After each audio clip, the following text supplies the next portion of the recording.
नमस्कार। देशहित की शुरुआत आज एक ऐसी खबर के साथ हम करना चाहते हैं जिसमें हमारे देश में राजनीति के गिरते स्तर, पुलिस के कामकाज के तरीकों और आम जनता की संवेदनाओं की हत्या को लेकर तमाम सवाल उठते हैं। आपने एक खबर देखी होगी कि देश के सबसे बड़े सूबे उत्तर प्रदेश में एक युवक की हत्या हो गई। घटना मुख्यमंत्री के गृह क्षेत्र में हुई। आरोप पुलिस अधिकारियों पर लगे। इस घटना ने यूपी पुलिस की छवि, कार्यशैली और दक्षता पर बहुत बड़े सवाल खड़े किए। खासकर घटना को लेकर उठते सवाल और आशंकाएं इतनी गंभीर हैं कि बगैर निष्पक्ष जांच के उनका निपटारा संभव नहीं दिखता। हालांकि कानपुर के मृतक मनीष गुप्ता की पत्नी मीनाक्षी गुप्ता ने मुख्यमंत्री योगी आदित्यनाथ से मुलाकात की है। उनका कहना है कि सीएम योगी ने आर्थिक मदद, एक सरकारी नौकरी और घटना की सीबीआई जांच की उनकी मांग मान ली है। मुख्यमंत्री जी से जो मेरी बात हुई उनके सामने हमने जितने प्रस्ताव अपने रखे थे कि हमारी अब जीवन के लिए जो जो ज़रूरतें हैं उन्होंने सारी मानी थी। उन्होंने सरकारी नौकरी के लिए भी बोल दिया है, बच्चे के कंपनसेशन के लिए भी कुछ किया है और साथ ही साथ अपने मन से उन्होंने हमारे केस को बहुत अच्छे से समझकर पहले ही ये बोल दिया कि आपका केस कानपुर ट्रांसफ़र कर देंगे जिससे आपको समस्या ना हो। और सीबीआई जांच के लिए जब मैंने बोला तो उन्होंने खुद ही बोल दिया कि अच्छा से एक टीम बनाकर यहाँ पे जांच हो जाएगी और सीबीआई जांच की मंजूरी दे दी है हमें। तो मनीष गुप्ता की मौत के मामले में कानूनी कार्रवाई जारी है। पुलिस ने हत्या का मुकदमा दर्ज किया है। 3 अधिकारी नामजद और 3 अज्ञात हैं। अगर मीनाक्षी गुप्ता के दावों को माने तो सीबीआई जांच के आदेश भी हो सकते हैं। लेकिन आज हम इस बेहद अफसोसनाक घटना के एक और पहलू पर बात करना चाहते हैं और वो ये है कि ऐसी दिल दहलाने वाली घटनाओं पर देश क्या चाहता है, हम और आप क्या चाहते हैं। क्या पीड़ित को इंसाफ मिलना चाहिए या फिर पॉलिटिक्स होनी चाहिए? क्या दोषियों को सख्त सजा मिलनी चाहिए या राजनीतिक रंग देकर बचाने की कोशिश होनी चाहिए? पीड़ित के दुख दर्द के प्रति संवेदना होनी चाहिए या संवेदना की आड़ में सियासत होनी चाहिए? क्योंकि हमारे देश में हादसों, हत्याओं और मौतों पर सियासी फायदा उठाने की रवायत से देश की जनता तंग आ चुकी है। ये सवाल हम क्यों उठा रहे हैं, आपको ये रिपोर्ट देखकर समझ में आएगा। चलिए आपको दिखाते हैं आज की ही घटना की कुछ तस्वीरें जिन्हें आपके लिए देखना बहुत जरूरी है।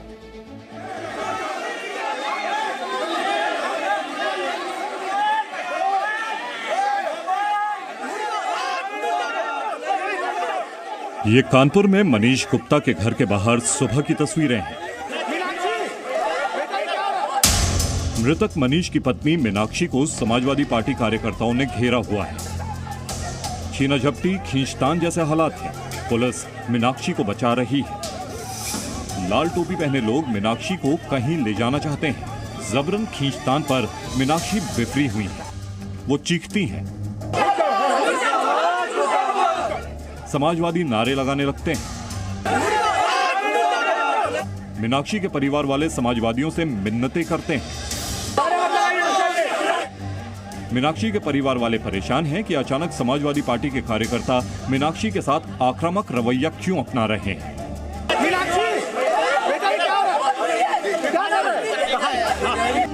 किसी तरह पुलिस वालों ने मीनाक्षी को सुरक्षित घेरे में लिया। सामने मीडिया के कैमरे थे, इसीलिए समाजवादी पार्टी कार्यकर्ता पीछे रहे। मीनाक्षी के सब्र का बांध टूट गया। मेरी बात सुनिए। आप जाएंगी। आप लोग जबरदस्ती कर रहे हो, रुको। मीडिया वाले भी हैरान थे कि मीनाक्षी के साथ ये ज्यादती क्यों की जा रही है। कहाँ ले जा रहे हैं आपको ये लोग? कहाँ ले जा रहे हैं? कौन ले जा रहा है? मीनाक्षी बेसुध होती जा रही है। पानी मांगती हुई चीखती है। पानी दो, पानी, पानी, रुको। कहाँ और क्यों ले जा रहे हैं? मैं कह रही हूँ पहले रुक जाइए आप लोग। अगर ऐसा करेंगे। मीनाक्षी की तबीयत बिगड़ने लगी, लेकिन सामने दर्जनों समाजवादी पार्टी कार्यकर्ता उन्हें कहीं ले जाना चाहते थे। मीनाक्षी से जबरन कुछ बयान दिलाना चाहते थे। मीनाक्षी तैयार नहीं थी। उन्हें घर वाले बड़ी मुश्किल से घर के अंदर ले जाने लगे। उधर मीनाक्षी और मनीष का 4 साल का बेटा चीख रहा था।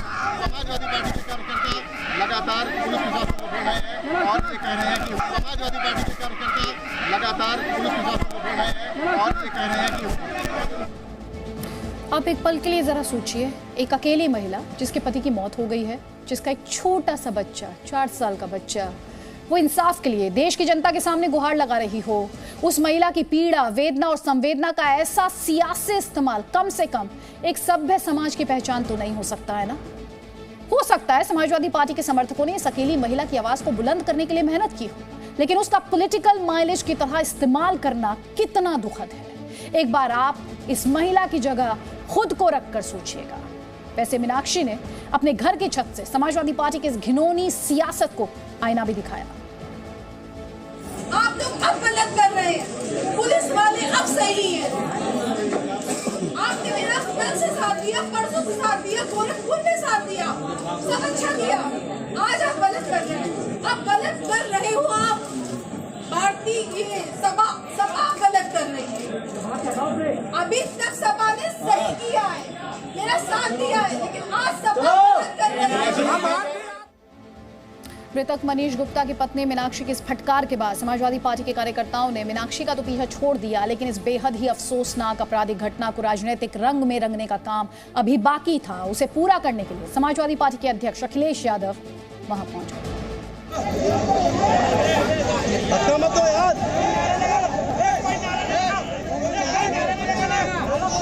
आप इन तस्वीरों को गौर से देखिए। आपको इसमें समाजवादी पार्टी अध्यक्ष अखिलेश यादव नजर आ रहे होंगे।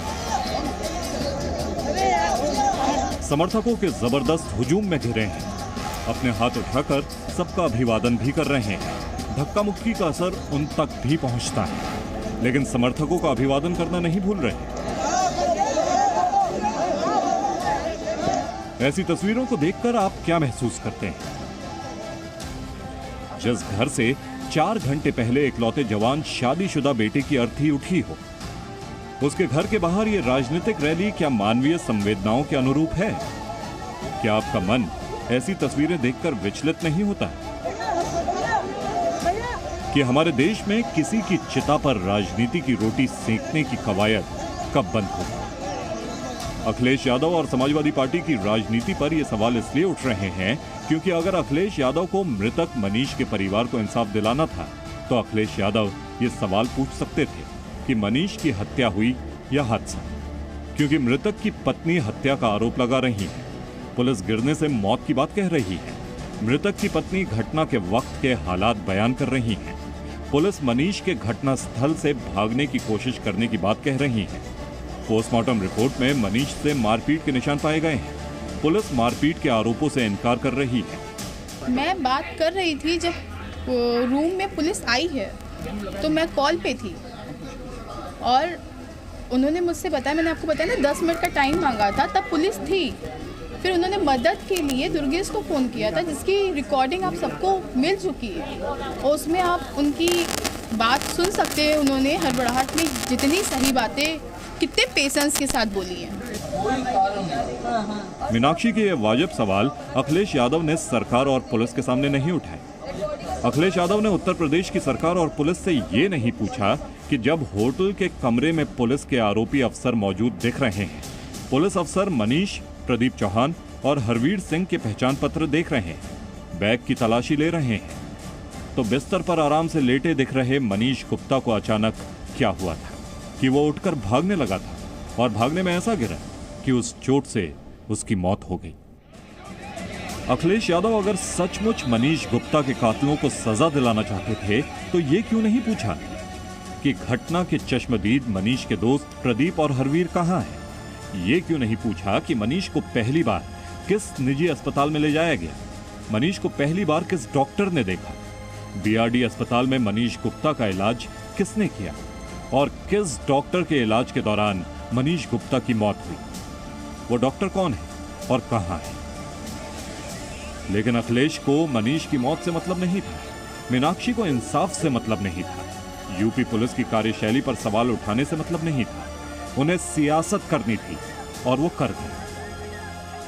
ये वही पुलिस कप्तान है जो मुझे जानकारी मिली है, इन्होंने अमरोहा में चुनाव भारतीय जनता पार्टी को जिताया। जब पुलिस से आप गलत काम कराओगे तो आप पुलिस के साथ ही खड़े दिखाई देंगे। इसीलिए सरकार अभी तक किसी भी बड़े अधिकारी के खिलाफ कार्रवाई नहीं कर रही है। और जब विपक्ष का मुद्दा ही असली मुद्दे से दूर सिर्फ सियासत करना हो, तो जवाब भी वैसा ही आता है।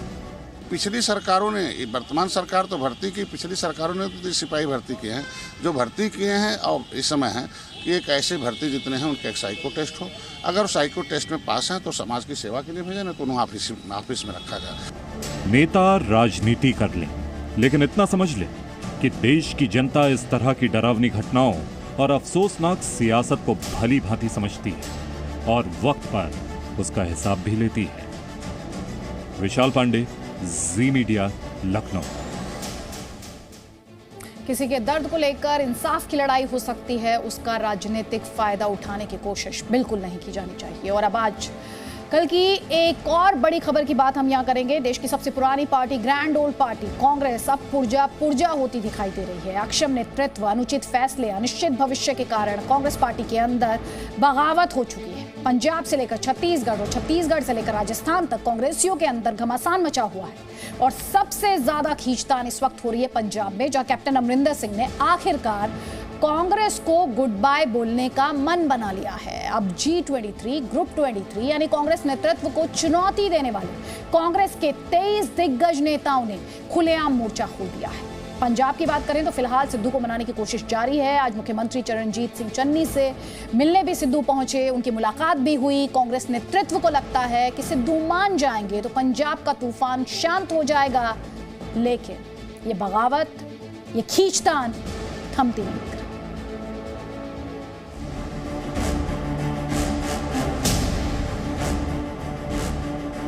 पंजाब के पूर्व सीएम कैप्टन अमरिंदर सिंह दिल्ली पहुंचे थे तो पंजाब में कांग्रेस के अंदर तूफान उठा था। I am not going to remain in the Congress. Number 2, I am not joining the BJP. कई इश्यूज हैं सिक्योरिटी के वगैरह जो मैं उनसे बात करूँ। आज कैप्टन अमरिंदर वापस पंजाब पहुंच रहे हैं तो उस तूफान को कंट्रोल में दिखाने की कोशिश हो रही है। सबसे बड़ी हलचल चंडीगढ़ के पंजाब भवन के अंदर हुई। मुख्यमंत्री चरणजीत चन्नी और नवजोत सिंह सिद्धू के बीच मुलाकात शुरू हुई तो सिद्धू के मान मनोबल की खबरें सामने आने लगी। कुछ बातों पर जो है वो सहमति हो गई है। एक कमेटी भी बनाई जा सकती है और AICC भी फाइनल डिसीजन ले सकता है। तो ये सारी चीजें हैं, लेकिन अब कैप्टन अमरिंदर सिंह ने जो बात की है उन्होंने साफ इशारा कर दिया है कि उनके साथ अभी भी बहुत सारे लोग हैं। फ्लोर टेस्ट की बात हो सकती है क्योंकि स्पीकर अगर फाइनल डिसीजन लेंगे तो हो सकता है कि पार्टी जो है वो टूटती नजर आए। आधी जो है वो कैप्टन के साथ जाए, कुछ लोग जो है सिद्धू के साथ जाए, चन्नी के साथ खड़े हो। उधर चंडीगढ़ में सिद्धू की भेंट मुलाकात, मान मनोबल चल रही थी। इधर दिल्ली में राष्ट्रीय सुरक्षा सलाहकार अजित डोवल के घर कैप्टन अमरिंदर सिंह की कार आती जाती दिखी तो तमाम अटकलें शुरू हो गई। हालांकि कैप्टन ने खुद तमाम संभावनाओं पर विराम लगा दिया। कैप्टन का बयान आया कि वो कांग्रेस में नहीं रहेंगे लेकिन बीजेपी भी ज्वाइन नहीं करेंगे। लेकिन पंजाब कांग्रेस से कैप्टन को जिस तरीके से बेइज्जत करके दरकिनार किया गया, उसे लेकर कांग्रेस के ग्रुप 23 में गुस्से की चिंगारी भड़क उठी। कपिल सिब्बल से लेकर मनीष तिवारी तक और आनंद शर्मा से लेकर गुलाब नबी आजाद तक ने नेतृत्व पर सवाल उठाए। बिल्कुल ठीक नहीं चल रहा, ऐसा तो कभी हुआ ही नहीं है। न वर्किंग कमेटी की मीटिंग होती है, न AICC की मीटिंग होती है। ये 3 लोग बैठे हैं, उनमें से एक है जिनके पास तो कोई पद भी नहीं है, श्री राहुल गांधी साहब के। He is calling the shots. अब फैसला किया अमरिंदर सिंह को हटाने का इन दोनों ने किया। कांग्रेस के अंदर नेतृत्व को लेकर किस तरह का संकट खड़ा हुआ है ये तो कपिल सिब्बल ने पहले ही जता दिया है, लेकिन अब राहुल प्रियंका के नेतृत्व को लेकर तमाम सवाल उठाए जा रहे हैं। मोदी के सामने खड़े होंगे, डिबेट करा लो फिर पता लग जाएगा। आपने देखा था कि मनमोहन सिंह का वो फाड़ दिया टीवी पे, तो ये मोदी के सामने क्या करेंगे। कांग्रेस में कहने को तो सोनिया गांधी कार्यकारी अध्यक्ष बनी हुई हैं, लेकिन कहा जा रहा है कि ये सारे फैसले राहुल प्रियंका ही ले रहे हैं और इन फैसलों की हालत ये है कि अब पंजाब के अलावा छत्तीसगढ़ में भी कुर्सी की कलह बढ़ती जा रही है। छत्तीसगढ़ में सीएम बनने के लिए TS सिंहदेव ने मोर्चा खोल रखा है। उधर सीएम भूपेश बघेल समर्थक 15 विधायक दिल्ली में डेरा डालकर बैठ गए हैं कि भूपेश बघेल को सीएम पद की कुर्सी से हटाया नहीं जाए। राहुल गांधी जी ने कभी कहा क्या कि 2.5 साल की बात हुई? कभी नहीं रहा। भूपेश बघेल जी ने कभी कहा क्या कि 2.5 साल की बातें हुई, 2.5 साल के लिए ही मुख्यमंत्री होना? कभी नहीं कहा। हमारे राज्य के प्रभारी आदरणीय पुनिया जी ने कभी कहा कि 2.5 साल की कोई बातें हुई है? कभी नहीं कहा। छत्तीसगढ़ में कामकाज छोड़ दिल्ली में डेरा डाले ये कांग्रेसी विधायक भले कुर्सी की लड़ाई से इनकार कर रहे हों, लेकिन खबर तो ऐसी ही है कि 2.5 साल तक भूपेश बघेल को बर्दाश्त करके बैठे टीएस सिंहदेव अब सीएम पद पर अपना दावा ठोक रहे हैं। और अगर उनकी बात नहीं मानी गई तो छत्तीसगढ़ में भी कांग्रेस के 36 वाले आंकड़े देख सकते हैं। चंडीगढ़ से अमित भारद्वाज के साथ ब्यूरो रिपोर्ट, जी मीडिया। कांग्रेस में अंदरूनी कलह किस कदर मची है इसका अंदाजा लगाइए पूर्व केंद्रीय मंत्री और कांग्रेस के वरिष्ठ नेता पी चिदम्बरम के ट्वीट से, जो खुलकर G23 के समर्थन में उतर आए हैं। ट्वीट आपकी स्क्रीन पर है।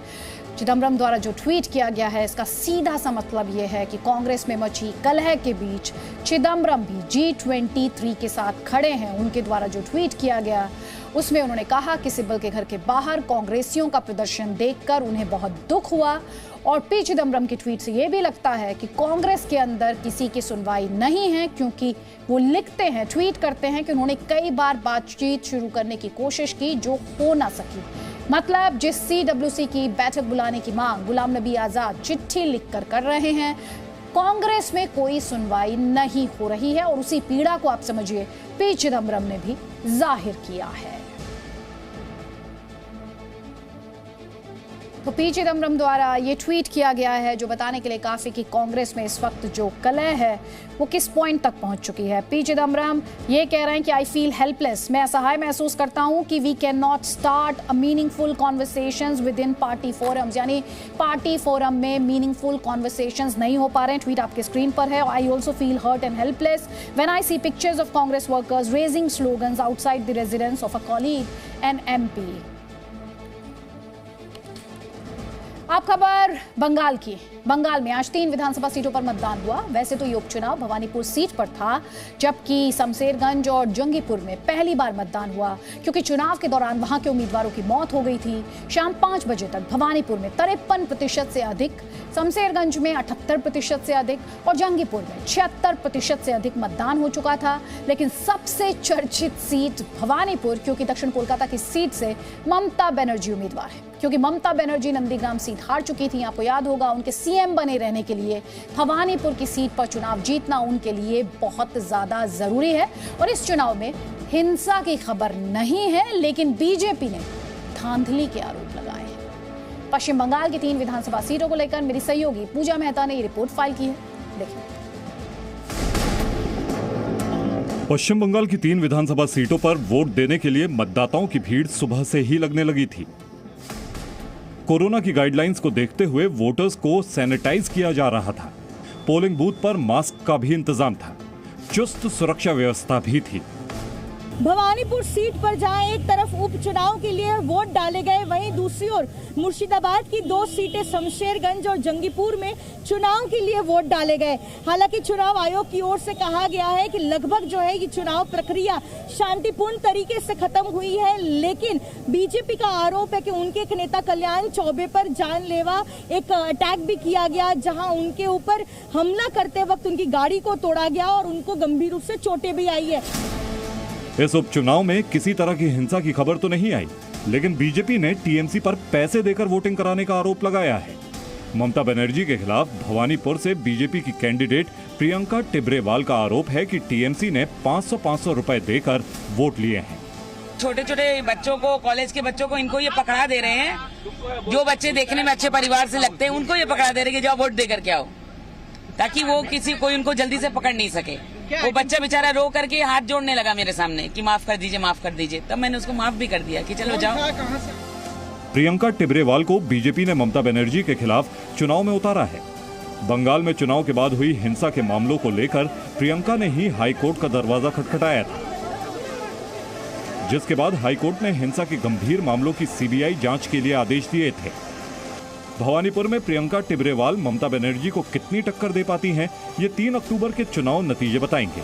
लेकिन शाम 5 बजे तक बाकी की दोनों सीटों के मुकाबले भवानीपुर में मतदान का प्रतिशत थोड़ा कम नजर आए। सुबह से हम देख रहे थे कि मतदान केंद्र पर भारी और बड़ी संख्या में वोटर्स पहुंच रहे थे अपना मतदान प्रयोग करने के लिए, और लंबी कतारों में दिखे थे लोग जो अपना वोट कास्ट करने आए थे।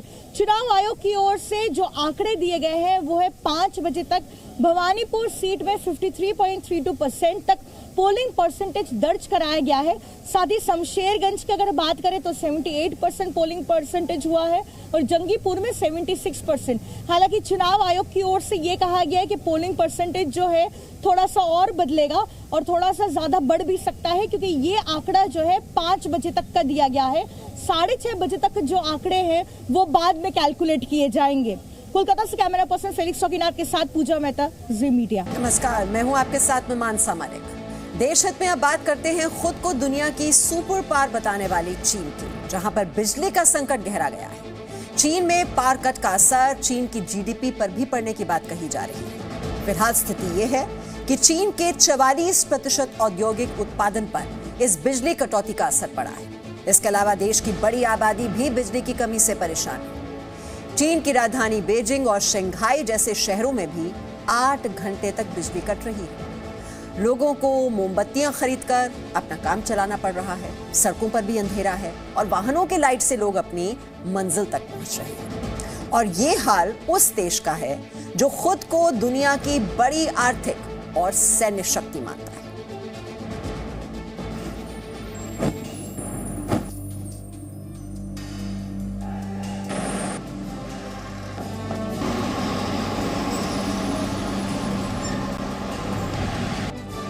दुनिया की महाशक्ति जिसकी ताकत अब सुपर पावर अमेरिका को भी बेचैन कर रही है।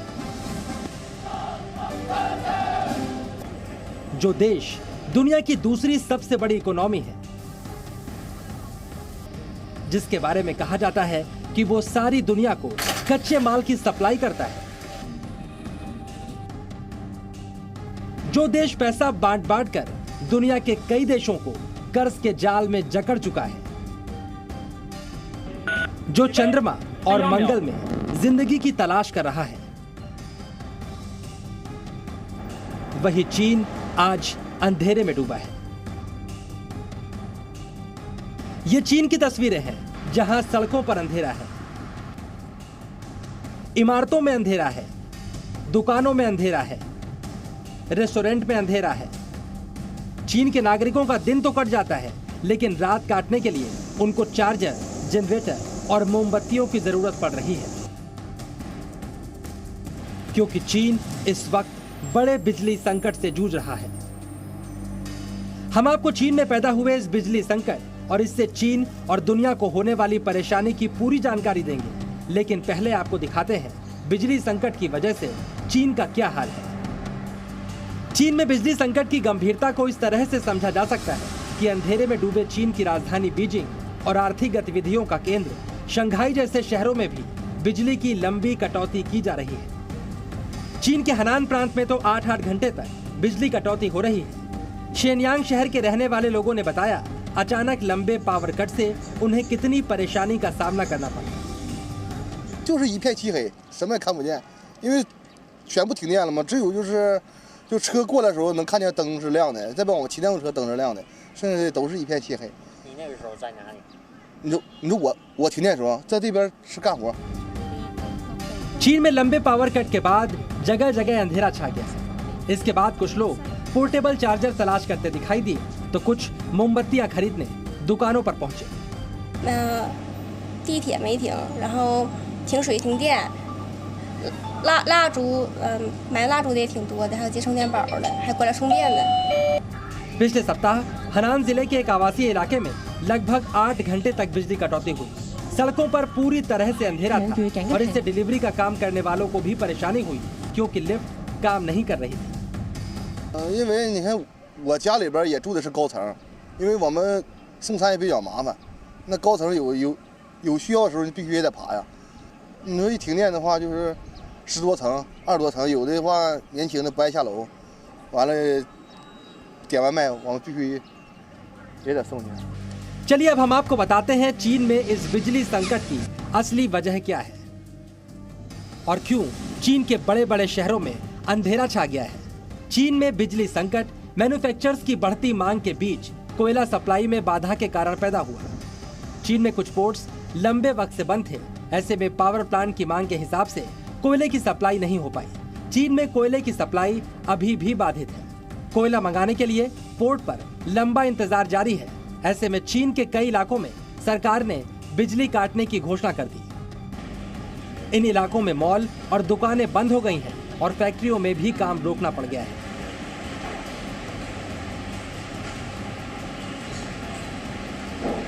चाइना की सरकार ने अपनी लोकल गवर्नमेंट्स को टारगेट दिए हैं कि 2030 तक किस लेवल तक कार्बन एमिशंस होनी चाहिए। अब उस टारगेट को अचीव करने के लिए लोकल सरकारें क्या कर रही हैं, वो जो पावर प्रोड्यूसिंग प्लांट्स हैं जो ज़्यादातर कोयले से बनाते हैं उनके ऊपर वो सख्ती बरत रही हैं। और जब प्रोडक्शन कम कर रहे हैं तो ऑब्वियसली बिजली कम जा रही है मार्केट में।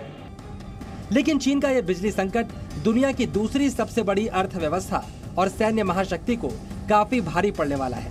इस बिजली संकट की वजह से चीन की साख सारी दुनिया में गिरी है और इसका असर आने वाले वक्त में दिखाई भी पड़ेगा। ब्यूरो रिपोर्ट, जी मीडिया। चीन में बिजली संकट गहराने के बाद 20 प्रांतों में चल रही कंपनियों का उत्पादन प्रभावित हुआ है। चीन की फैक्ट्रियों ने सरकार को चेतावनी दी है कि इस स्थिति में उनके लिए काम करना बहुत मुश्किल होगा। चीन में बिजली संकट के बाद कई विदेशी कंपनियों ने वहां पर निवेश का इरादा बदल दिया है और ग्लोबल फाइनेंशियल फर्म गोल्डमैन सैक्स ने चीन के विकास के अनुमान को भी घटा दिया।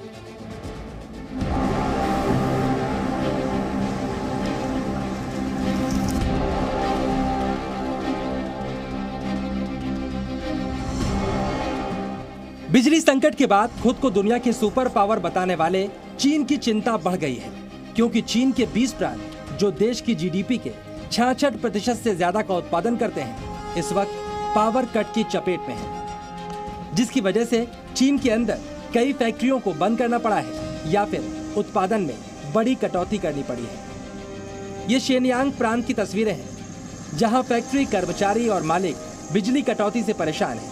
बिजली आ नहीं रही तो कुछ जगहों पर जनरेटर का इस्तेमाल किया जा रहा है, लेकिन इसका सीधा असर लागत पर पड़ रहा है।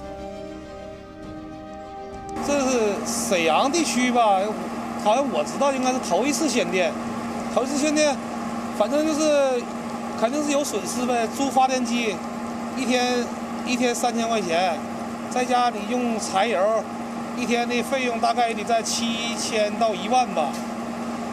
你要是用电一天可能是有1000多块钱就够了。现在情况是这样，完了现在是限4天，我们说实话还能承受得起，到时间长了就。ये हाल चीन की छोटी बड़ी हजारों कंपनियों का है, जो बिजली नहीं मिलने से या तो बंद होने की कगार पर हैं, या फिर उनकी प्रोडक्शन कॉस्ट काफी ज्यादा बढ़ गई है। बिजली संकट का असर चीन की 44% औद्योगिक गतिविधियों पर पड़ा है। इससे चीन की जीडीपी में तीसरे क्वार्टर में 1% की गिरावट की आशंका जाहिर की गई है। वहीं अक्टूबर से दिसंबर के बीच जीडीपी में 2% से अधिक गिरावट होगी। ग्लोबल फाइनेंशियल फर्म गोल्डमैन सैक्स ने चीन के विकास के अनुमान को घटा दिया है। गोल्डमैन सैक्स ने चीन की विकास दर 8.2% से घटाकर 7.8% करने का ऐलान किया। अर्थशास्त्री भी इस बिजली संकट को चीन के लिए बहुत बड़ा झटका मान रहे हैं। ये इसका असर जो है वो निश्चित रूप से प्रोडक्शन पे होगा। बहुत सारी फैक्ट्रीज को दिक्कत है, जहाँ पे मेजर प्रोडक्शन हब है जो एक्सपोर्ट करते हैं, चाहे वो केमिकल इंडस्ट्री है, फार्मास्यूटिकल इंडस्ट्री के कंपोनेंट्स हैं, ऑटो कंपोनेंट्स हैं और जो बाकी एरियाज हैं। तो यही कारण है कि हमें देखना पड़ेगा। इससे लगता है करीब चाइना का 1% के आसपास जीडीपी कम हो जाएगा इस पावर कट के कारण। लेकिन यह संकट चीन के साथ साथ दुनिया पर भी भारी पड़ सकता है। अब आप समझिए ऐसा क्यों होगा और क्यों दुनिया की निगाहें भी चीन के बिजली संकट पर लगी हैं। पिछले कुछ साल में चीन दुनिया के लिए कच्चे माल का सबसे बड़ा आपूर्तिकर्ता देश बन गया है। चीन दुनिया में इलेक्ट्रॉनिक्स, दवा और प्लास्टिक का बड़ा आपूर्तिकर्ता है। इसके अलावा चीन कार, ऑटोमोबाइल्स और अन्य फैक्ट्रियों के लिए जरूरी सामान की आपूर्ति भी करता है। यानी बिजली संकट लंबा खिंचा तो दुनिया की फैक्ट्रियों में भी काम प्रभावित हो सकता है। एक्सपर्ट इस वजह से ग्लोबल इकोनॉमी के संकट में आने और रोजगार और अर्थव्यवस्था पर असर पड़ने की आशंका भी जाहिर कर रहे हैं। अगले साल भर दुनिया की इकोनॉमी स्लो होगी, चीज़ें महंगी होंगी। जो आपको हमें दुकानों में जो भी चीज़ें मिलती हैं, हर चीज़ की कीमतें बढ़ेंगी। कारों की कीमतें बढ़ेंगी, कारों में स्टील लगता है, चिप्स आते हैं चाइना से, वो अलग प्रॉब्लम। दुनिया में इस समय सेमीकंडक्टर चिप्स की शॉर्टेज चल रही है। तो अगले साल भर वर्ल्ड इकोनॉमी स्लो और महंगाई बढ़ेगी। चीन के बिजली संकट का असर त्योहारी सीजन में भारत के अंदर कार, टीवी, मोबाइल और अन्य स्मार्ट गैजेट खरीदने वाले ग्राहकों पर भी पड़ सकता है, क्योंकि चीन के बिजली संकट की वजह से दुनिया भर में कार और स्मार्टफोन समेत बहुत से इलेक्ट्रॉनिक गैजेट के उत्पादन पर असर पड़ना तय है। अभी भी जो कंपनियां चाइना पे निर्भर हैं, वहाँ पे पहले शिपिंग के कारण प्रॉब्लम थी, अब पावर कट के कारण प्रॉब्लम आएगी। उनको जरूर अपना प्लान बी तैयार रखना पड़ेगा आने वाले दिनों के लिए। चीन की बत्ती गुल हुई और इसी के साथ उसने निवेश के भी कई मौके गंवा दिए। चीन में अचानक पैदा हुए बिजली संकट के बाद विदेशी कंपनियों ने दूसरे देशों में निवेश का प्लान बनाया है। ये कंपनियां चीन में निवेश को लेकर पूरी तरह तैयार थीं, लेकिन अब ये कंपनियां वियतनाम जैसे देशों का रुख कर सकती हैं। भारत के पास भी कंपनियों को निवेश के लिए बुलाने का अच्छा मौका है। जो कि इन्वेस्टर्स हैं, बड़ी बड़ी कंपनी हैं, वो रियलाइज ये करते हैं कि चाइना का जो बिजली संकट है ये तो होना ही था, तो उसके चलते तो चाइना को कुछ थोड़ी सराहना भी मिलनी चाहिए। परंतु असलियत में तो ये हो रहा है, इन सब कंपनीज को नुकसान हो रहा है। वो नुकसान अगले 3, 6, 9 महीने तक ये इसका इफेक्ट चलेगा शायद। तो भारत को ऐसी कंपनीज को अपने तरफ अट्रैक्ट करने के लिए लार्ज स्केल, लार्ज इंफ्रास्ट्रक्चर का अट्रैक्शन दिखाना होगा। फिलहाल ये तय है कि ये बिजली संकट चीन को बहुत महंगा पड़ने वाला है। चीन जल्द ही इस संकट से उबरने का दावा कर रहा है, लेकिन ये संकट अभी खत्म होता नजर नहीं आ रहा और चीन की लापरवाही की वजह से दुनिया एक बार फिर से मुश्किल में पड़ सकती है। Presenting B News app available on Google Play and App Store. Download it now.